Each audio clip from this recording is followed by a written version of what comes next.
जो लोग मेरे इस चैनल पर नए हैं या फिर मेरा ये वीडियो किसी और सोशल मीडिया प्लेटफॉर्म पर देख रहे हैं, वो मेरा YouTube channel political Tamasha with doctor Arshi को सब्सक्राइब करके वहां पे लगी बेल आइकॉन को जरूर दबा दें, ताकि आपको हमारे आने वाले हर वीडियो की अपडेट्स मिलती रहे। और दोस्तों, अगर आपको हमारा काम पसंद आता है, आपको हमारे वीडियोज इन्फॉर्मेटिव लगते हैं, तो आप अपने इस चैनल को सपोर्ट कर सकते हैं इसके पेट्रॉन बन करके।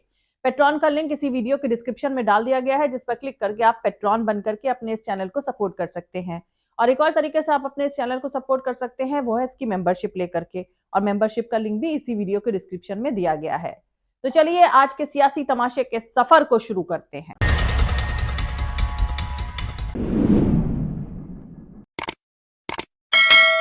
पाकिस्तान के former prime minister Imran Khan ने फरवरी 2020 में तुर्की के प्रेसिडेंट तैयब अर्दोगान जब पाकिस्तान के दौरे पर आए थे, तो एक साझा प्रेस कॉन्फ्रेंस उनके साथ करी थी।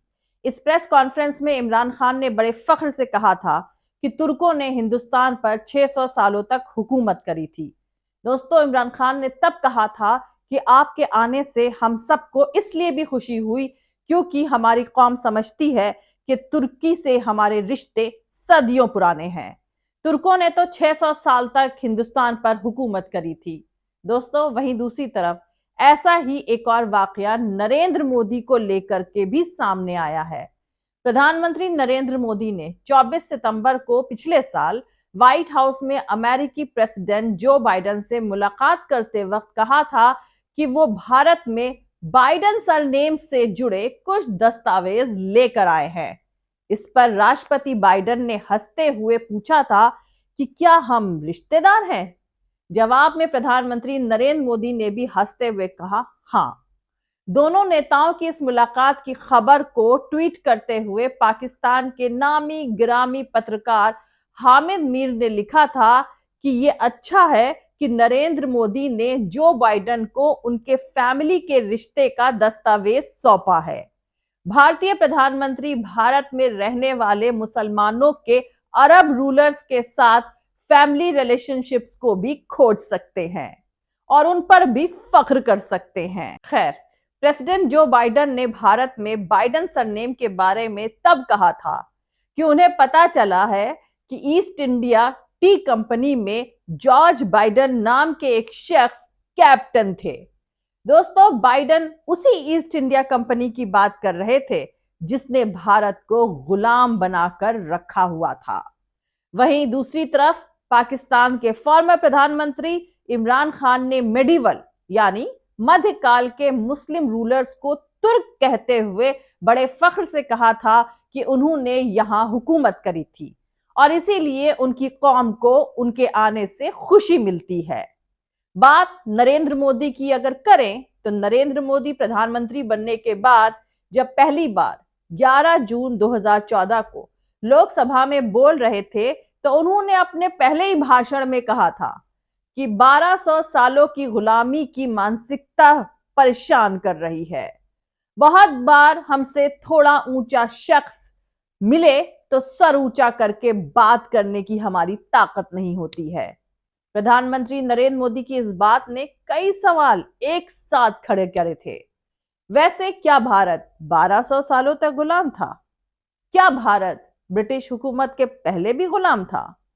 पीएम नरेंद्र मोदी ने जब 1200 साल की गुलामी की बात कही, तो उन्होंने 8वीं सदी में सिंध के हिंदू राजा पर हुए मीर कासिम के हमले यानी सन 712 से लेकर 1947 तक के भारत को गुलाम बताया। भारत में अंग्रेजों की हुकूमत मोटे तौर पर 1757 से लेकर 1947 तक मानी जाती है और ये 190 साल है। इस हिसाब से गुलामी के बाकी तकरीबन 1000 साल भारत ने मुस्लिम हुकूमत के तहत गुजारे थे। अब अहम सवाल ये उठता है कि भारत कितने सालों तक गुलाम रहा था? इस सवाल का जवाब आम भारतीय क्या देगा? भारत में स्कूली किताबों के मुताबिक 1757 में प्लासी की जंग में बंगाल के नवाब के खिलाफ अंग्रेजों की जीत के बाद से भारत को गुलाम माना जाता रहा है। लेकिन अब भारत में इतिहास बदलने की बात हो रही है और कहा जा रहा है कि मेडिवल में मुस्लिम रूलर्स इन्वेडर्स थे और उन्होंने भारत को गुलाम बनाकर रखा था। खैर, जब कोई पाकिस्तान, बांग्लादेश या भारत का मुसलमान कहेगा कि हमने हिंदुस्तान पर 1000 सालों तक राज किया, तो हिंदू यही सोचेगा कि मुसलमान खुद को यहाँ का नहीं मानते हैं। इसी ओढ़े हुए फख्र के चलते हिंदुओं की सियासत करने वाले लोगों के लिए मुसलमानों को बाहरी कहना और आसान हो जाता है।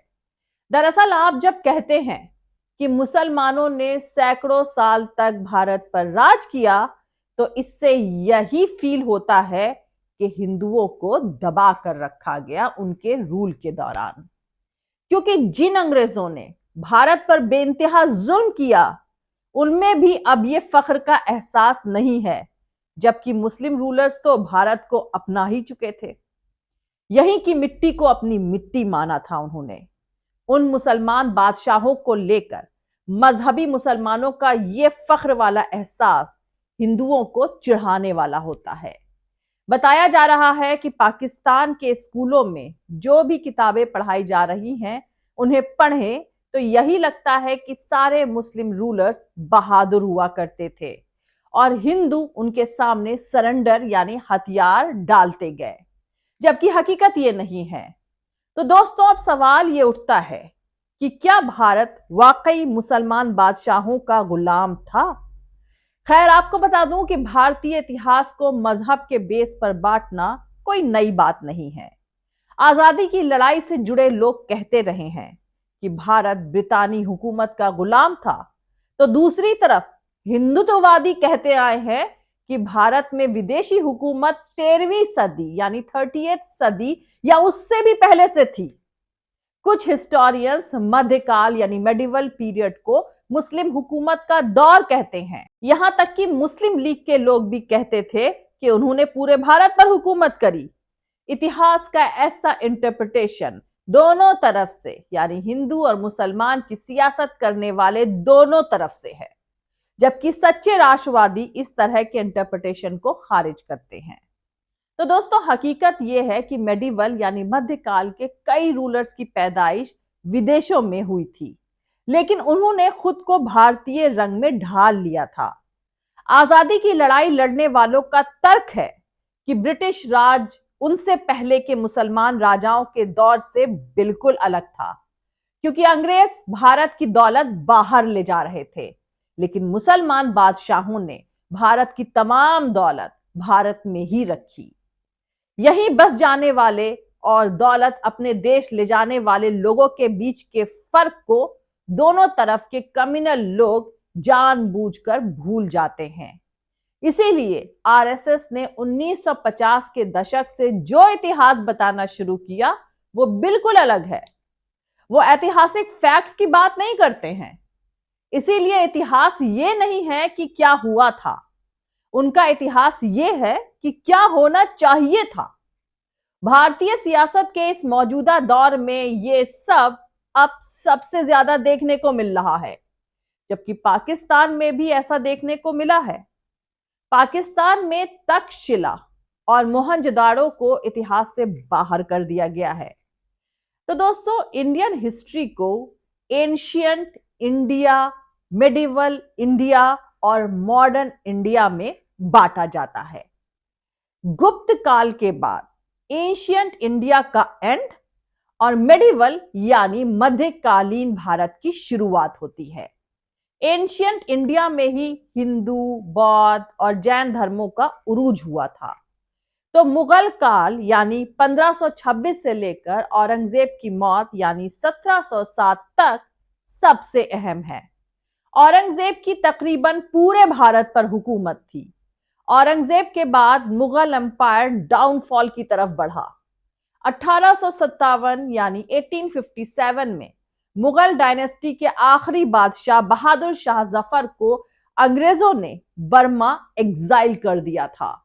बहादुर शाह जफर के बाद पूरा भारत अंग्रेजों की हुकूमत के अंदर आ गया था, उसके तहत आ गया था, और इसे मॉडर्न काल कहा जाता है।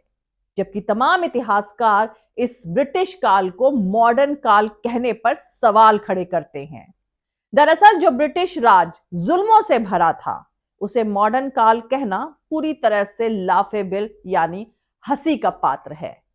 दोस्तों, ब्रिटिश राइटर जेम्स मिल ने अपनी किताब हिस्ट्री ऑफ ब्रिटिश इंडिया में पहली बार इंडियन हिस्ट्री यानी भारतीय इतिहास को कम्युनल बनाने की कोशिश करी और ये ट्रेंड डिविसिव फोर्सेस को काफी रास भी आया।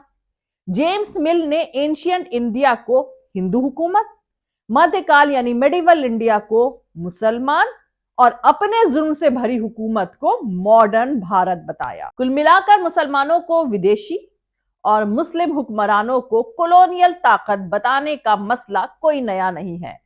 इसकी शुरुआत तो अंग्रेजों ने ही कर दी थी और इस नैरेटिव को हिंदू मुसलमान दोनों साइड के उन लोगों ने लपका जिनको अपनी कम्युनल पर बेस सियासत चलाने के लिए मसाला चाहिए था।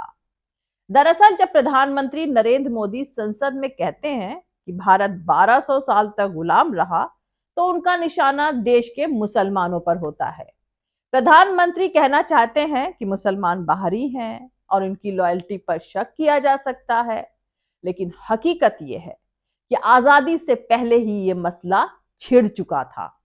प्रधानमंत्री नरेंद्र मोदी ऐसी बात करने वाले कोई पहले शख्स नहीं है। आजादी के बाद भी कई ऐसे कदम उठाए गए जिनसे यही पैगाम दिया गया कि मुगल भी बाहरी ताकत थे। भारत ने सड़कों और शहरों का नाम बदलना शुरू किया। इसकी शुरुआत ब्रिटिश राज में दिए गए नामों में बदलाव से शुरू हुई। मसलन बॉम्बे को मुंबई, कैलकाटा को कोलकाता, त्रिवेंद्रम को तिरुवनंतपुरम और मद्रास को चेन्नई किया गया। इसके बाद मुगल बादशाहों के दिए गए शहरों के नाम बदले जाने लगे। 1583 में जिस इलाहाबाद शहर को एस्टैब्लिश्ड अकबर ने किया था, उसका नाम बदलकर प्रयागराज कर दिया गया। यह बदलाव 2018 में एक चुनी हुई सरकार ने किया। इस बदलाव से यह पैगाम दिया गया कि मुगल भी अंग्रेजों की तरह कॉलोनियल ताकत थे। लेकिन इस तरह के बदलाव सिर्फ भारत में ही नहीं बल्कि पाकिस्तान में भी करे गए हैं। पाकिस्तान में भी इसी तरह से हिंदू, सिख और बंगाली पहचान मिटाने का काम चला। पाकिस्तान की किताबें और दस्तावेजों से ईस्ट पाकिस्तान यानी अब के बांग्लादेश को मिटा दिया गया है। कुछ ही पाकिस्तानी इस बात को याद करते हैं कि 1971 यानी 1971 में वायलेंस का दौर चलने के बाद बांग्लादेश की पैदाइश हुई। कोलंबिया यूनिवर्सिटी में इतिहास के प्रोफेसर मनान अहमद आसिफ ने अपनी किताब द लॉस ऑफ हिंदुस्तान में बताया है कि कैसे हिंदुस्तान इंडिया में तब्दील हुआ और मेजॉरिटेरियनिज्म का जोर बढ़ता चला गया। खैर, अब इलाहाबाद को प्रयागराज किया जा चुका है। दिल्ली के औरंगजेब रोड का नाम भी बदल दिया गया है। मुगल सराय स्टेशन का नाम दीनदयाल उपाध्याय कर दिया गया है। उत्तर प्रदेश के मुख्यमंत्री हैदराबाद शहर का नाम भी बदलने की बात कर ही चुके हैं। हल्दी घाटी की लड़ाई में राणा प्रताप को जीता हुआ बताया जा चुका है। दोस्तों, बीजेपी नेताओं का कहना है कि ये नाम मुस्लिम इन्वेडर्स ने रखे थे और इन्हें बदलने की जरूरत है। अब नए भारत में इतिहास की किताबें बदलने की भी मांग करी जा रही है। इल्जाम लग रहे हैं कि बीजेपी की सरकारें भारत के प्लूरलिज्म को तबाह करने में लगी हुई हैं। योगी आदित्यनाथ कह ही चुके हैं कि मुगल भारतीयों के हीरो नहीं हो सकते हैं, ना ही उनकी बनाई इमारतें हमारी धरोहर हो सकती हैं। तो दोस्तों, हकीकत यह है कि हिस्ट्री कोई रेवेंज लेने का सब्जेक्ट नहीं है, लेकिन सियासत करने वाले इतिहास का इंटरप्रिटेशन अपने हिसाब से करते हैं ताकि मेजॉरिटेरियनिज्म के तमाशे को खाद पानी मिलता रहे। क्योंकि पोलराइजेशन यानी ध्रुवीकरण की सियासत करनी है तो यह जरूरी हो जाता है कि ऐसे नैरेटिव गढ़े जाएं जिनमें असली मुद्दे छुप जाएं। पूरे मध्यकाल में देखें तो जालियांवाला बाग की तरह जुल्म आपको कहीं नहीं मिलेगा, लेकिन नए भारत के नेताओं और अवाम के मन में अंग्रेजों को लेकर वैसी नफरत नहीं है जैसी नफरत मुसलमानों को लेकर है। दरअसल दोस्तों, अंग्रेज तो यहां रुके नहीं, इसीलिए उनसे नफरत एक खास राष्ट्रवादी दल की सियासत के काम नहीं आएगी। मुसलमान भारत में मौजूद है और पोलराइजेशन के लिए उन्हीं को निशाना बनाना है। मेजॉरिटेरियनिज्म की सियासत को खुराक मुस्लिम बादशाहों से ही मिलेगी, ना कि ब्रिटिश हुकूमत से। इन्हें लगता है कि बाबरी मस्जिद की जगह राम मंदिर बना देने से इतिहास दुरुस्त हो जाएगा, तो ये गलत है। हाँ, इससे इनकी सियासत कुछ और दिनों तक सांसें जरूर ले सकती है, फिर ये इतिहास बन जाएंगे।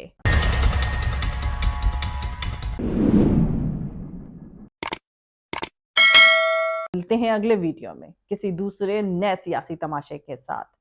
जय हिंद, सत्यमेव जयते, अल्लाह हाफिज। दोस्तों, हमारा पूरा वीडियो और दूसरे और वीडियोस देखने के लिए हमारा YouTube channel political Tamasha with doctor Arshi को सब्सक्राइब करके वहां पे लगी बेल आइकॉन को जरूर दबा दें, ताकि आपको हमारे आने वाले हर वीडियो की अपडेट्स टाइम पर मिलती रहे। और दोस्तों, अगर आपको हमारा काम पसंद आता है, आपको हमारे वीडियोस अगर इंफॉर्मेटिव लगते हैं, तो आप अपने इस चैनल को सपोर्ट कर सकते हैं इसके पेट्रॉन बन करके, और पेट्रॉन का लिंक इस वीडियो के डिस्क्रिप्शन में डाल दिया गया है। और एक और तरीके से आप अपने इस चैनल को सपोर्ट कर सकते हैं, वो है इसकी मेंबरशिप लेकर के, और मेंबर बनने का लिंक भी इसी वीडियो के डिस्क्रिप्शन में दिया गया है। और आप हमें फॉलो भी कर सकते हैं हमारे ट्विटर, इंस्टाग्राम और फेसबुक पेज पर। मेरा ट्विटर हैंडल है @the rate of Arshi Aziz Khan। Thank you, मिलते हैं अगले वीडियो में।